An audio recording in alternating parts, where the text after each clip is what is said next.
Now we come to a third one here in verse 21. Submitting yourselves one to another in the fear of God. Now this word submit is a very interesting word. It actually does not mean obey.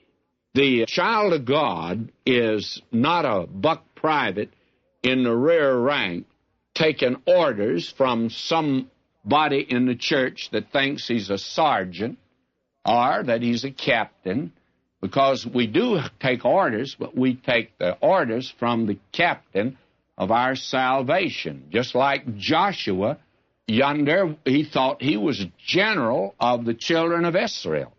Well, he saw a man with a drawn sword at the edge of camp, and he went out, and I want to tell you, he rebuked that man. He says, are you for us or for our adversaries?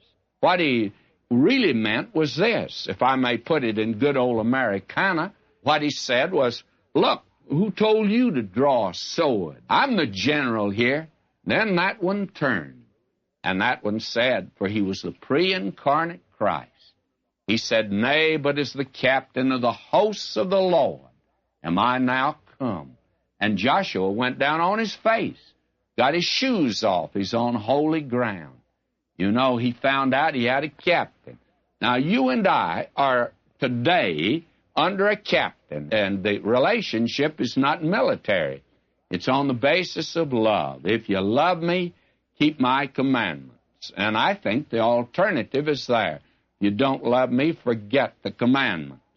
Now, here we find that one of the things that he wants us to do, not to salute and fall down before some human being, and that he's our sergeant or he's our second lieutenant, but that you and I are to submit ourselves one to another, and we're to do it in the fear of God is our translation. I think really the better translation would be in the fear of Christ. And after all, Christ is God, so I'm not going to split hairs at this particular juncture. Now, actually, what this means, we're to walk in lowliness of mind. That's what he started off with in this practical section, that we walk. You remember that we are to walk, as Paul says, he beseeches us, not command. I beseech you. It's the language of love. The fires of Sinai have died down now, and now it is based on what was done at Calvary. The grace of God. I, therefore, the prisoner of the Lord, beseech you to walk worthy. And how? With all lowliness of mind. Now, in lowliness of mind means that you do not try to run the church. I get a little weary today when I hear an officer of the church say, well, I'm an officer in the church, and I have a right to say this. Oh, you do? Who gave you the right to say that or do that? My friend, all of us. Doesn't make any difference who it is. We're to submit ourselves one to another in the fear of Christ. That's the thing that we are to do.